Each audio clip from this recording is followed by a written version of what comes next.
The SEC has been on a tear for the last few weeks since US President Donald Trump retook office as the head of the country. The SEC has launched a crypto task force, withdrawn from a number of enforcement actions, and is otherwise changing its entire approach for how it engages with the digital asset industry. My name is Nick Day. I'm CoinDesk's managing editor for global policy and regulation. Joining us now is SEC Commissioner Hester Peirce, who is heading up this task force. Commissioner, thank you for joining us. Just to get right into it, it's been, I think, an eventful 5 weeks now, give or take, since President Donald Trump took the oath of office and resumed his presidency. Big thing on your world is the new crypto task force, I think, that you're heading up, or at least as far as the crypto industry is concerned. And just to begin with, I was hoping you could maybe walk through what you've seen and done and heard so far, and then where you expect this to go.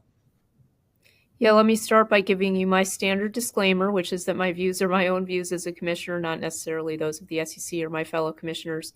So I think it has been an exciting 5 weeks, and I think it was great that Chairman Ueda kicked off the task force, decided to give us the ability to think about a lot of these issues in a holistic way, and so that's exactly what we're trying to do.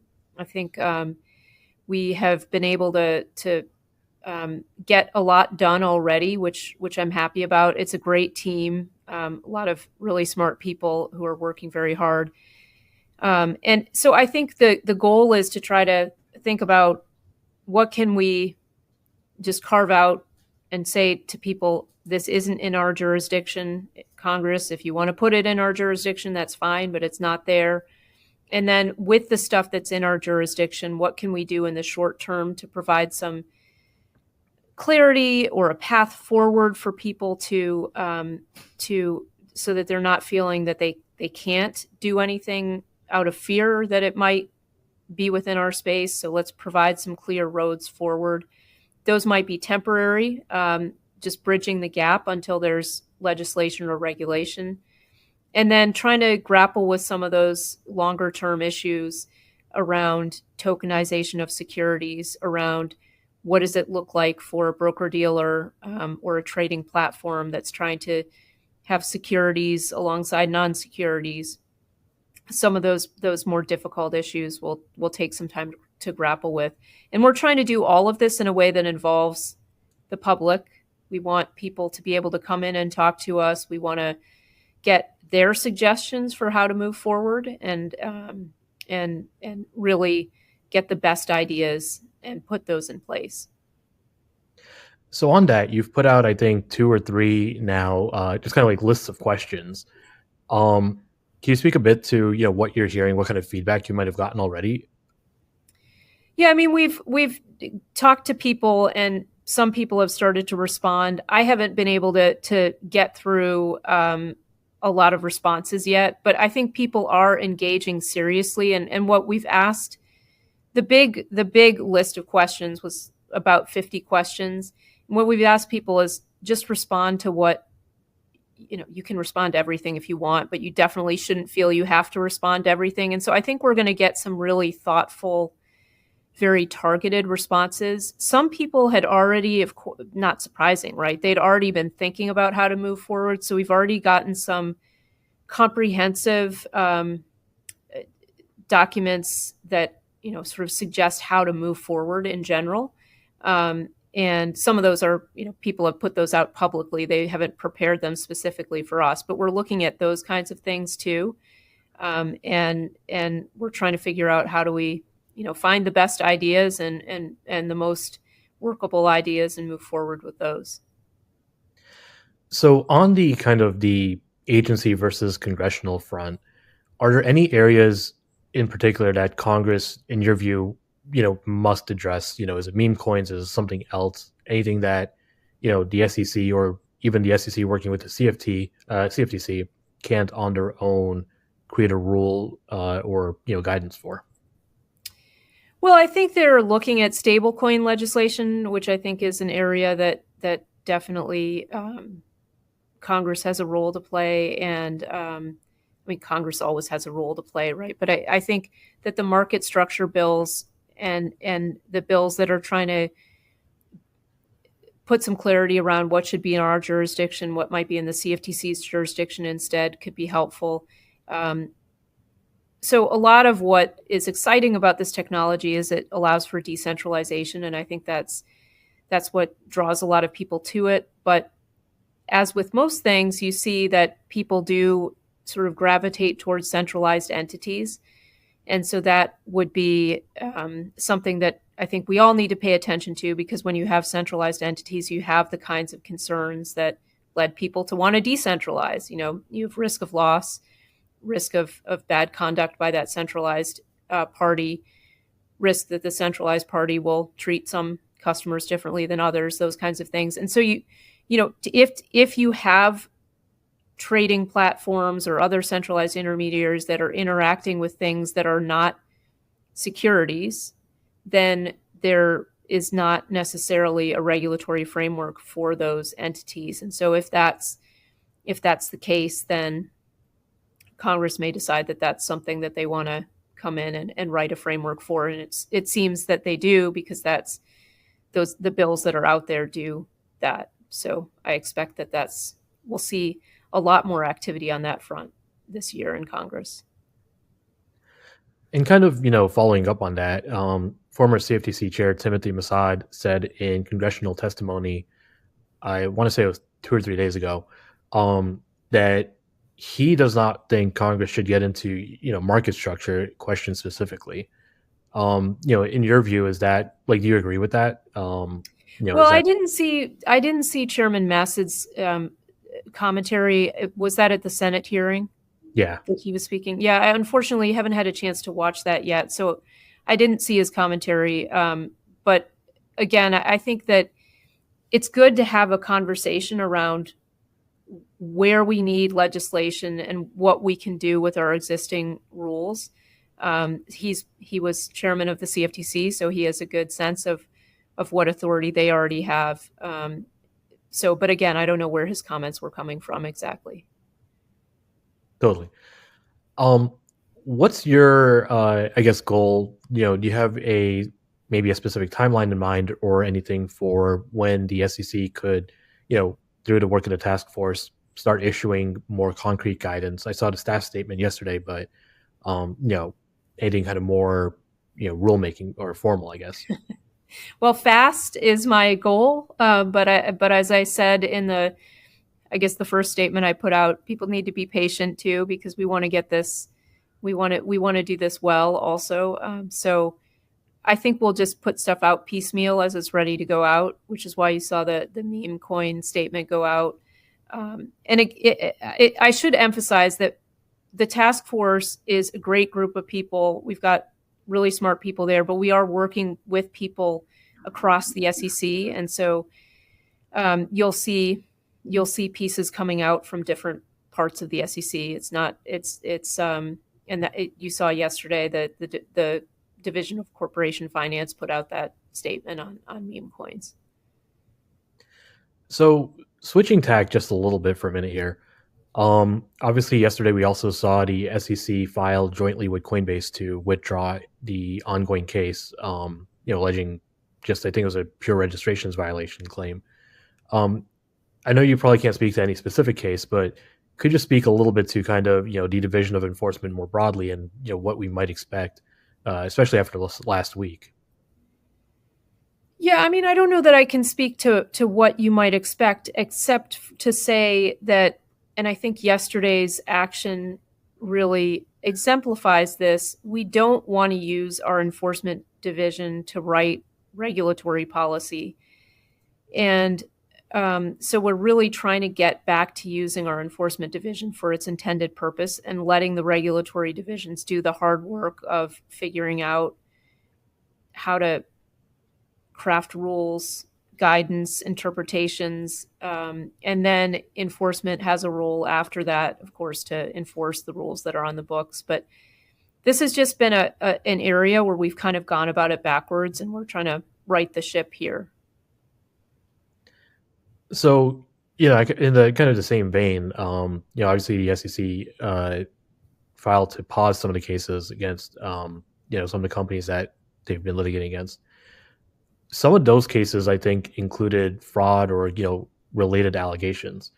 Um, do you expect these pauses to just kind of focus on just the pure like registration securities aspect of it, and then might resume from there, or just any thoughts you might have on Yeah, kind of we'll assess every case on its facts and circumstances and figure out how to move forward. It's always the goal to make sure that the policy is not being driven by the enforcement, but enforcement follows where policy is. There is certainly a role for enforcement, and there's a role for enforcement in some things related to crypto. And we always have to ask the question: is there a securities violation here? But if people are committing fraud and they're thinking that this is a free pass to commit fraud, that's just not the case. If we find a fraud and we don't have authority to go after it, that's something that we will look to find someone else who may have authority in that area and send it their way. So I think this is really about using our resources most effectively, and that means that we can really save our enforcement resources for where there is bad conduct, as long as it's within our jurisdiction. So I should probably phrase this carefully because I know you probably can't speak to any specific cases, but a big one this week was against the Tron Foundation. And that case did have quite a few allegations of fraud and market manipulation. Um,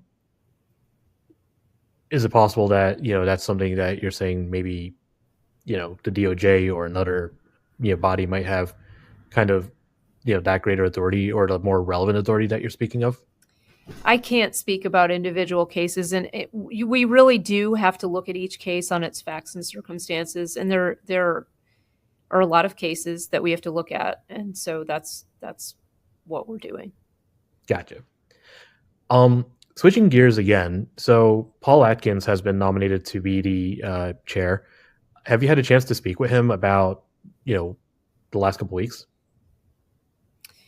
Well, Chairman Atkins is focused, I think, on getting his hearing before the Senate, and then getting confirmed. And so I think he'll have plenty of time to engage with us, with the task force, with me on these issues and others. But I'm trying to let him get through this part of the process. I know, having been through it myself, I know that it takes a lot of preparation, and there's a lot of there are a lot of other demands on his time right now. Right. Do you have any kind of expectation for, just directionally speaking, what he might do with regard to crypto and some of these other issues that you're now, looking into or leading the charge on? Well, I did work with Commissioner Atkins. I worked for him for 4 years, so I do know how he thinks about issues. And he definitely is someone who likes the law to be clear, and then enforce the goal is to get the law clear and then enforce it after it's clear. So I suspect that some of the approaches that we're taking will resonate with him, and also as someone who is committed to due process, to thinking about notice and comment rulemaking where that's appropriate, to getting input from the people who will be affected.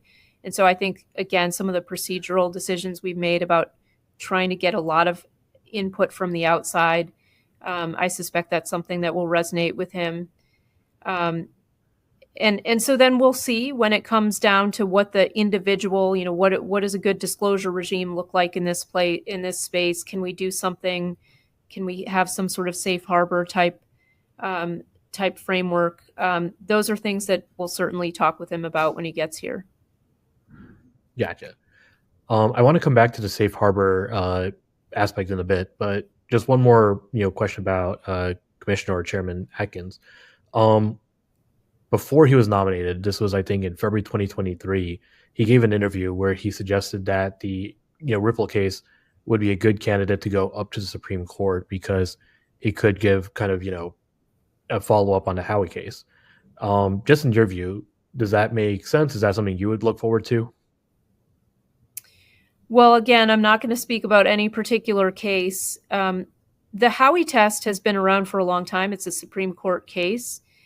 And It is designed to interpret investment contract, which is one element of the definition of security, and it has been applied in a lot of really different and very interesting fact patterns. By its nature, it's going to pull in a lot of different types of things. So Howey, of course, as everyone knows, was about orange groves. Now it's been applied very, very broadly in the crypto world. I think that Howey has been interpreted maybe too broadly in instances. I think there's some areas of ambiguity that the Supreme Court could address. But again, that I will say that is definitely above my pay grade. So if they decide to take that case, I will certainly watch it.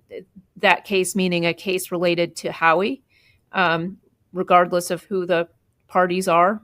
I will definitely watch it closely if the Supreme Court decides to reconsider the Howey test. Gotcha.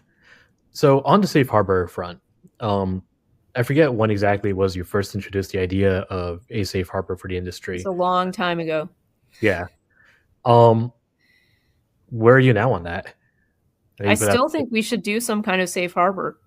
I mean, I think it would have been helpful if we had done that before, because the sad thing about this, the way that we've done things, is that it's actually disincentivized, if that's a word. It's discouraged people from making disclosures. And so I just want to get to a place where we actually encourage disclosure and we reward good disclosure. And I think that's what a regime like the safe harbor regime could do. So I'm not wedded to it. I think if people have better ideas, please send them in, tell us what they are. But my goal is to get to a world where people actually want to make disclosures and they're not fearing that if they make this disclosures, it's going to make them a target of SEC enforcement actions. Now, of course, if you make disclosures and you lie, I mean, yes, then that's fair enforcement game. Do you have any kind of plans right now to either reintroduce this as a formal proposal or just try and get this momentum back on this front? Well, I think as you saw from the questions that we put out, it's definitely something we're thinking about and want feedback on. I heard from a lot of people at the time that I put it out that they thought it would be helpful to have something like this. People didn't love every aspect of it. I think you saw some people iterating on it. And so again, what the details are, I think it's up for debate, but it's something that we certainly want people to provide their thoughts on. Gotcha. I know we only have a few minutes left.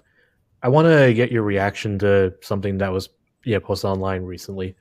Cameron Winklevoss, the co-founder of crypto exchange Gemini, posted a letter from the SEC saying that they were going to close the investigation into that platform. But in that same post, he demanded kind of restitution for the legal fees that they incurred and asked for the litigators and investigators working on the case to be, I forget if it was fired or just publicly named and shamed. But I'm just curious if you have any kind of reaction to that kind of a public call.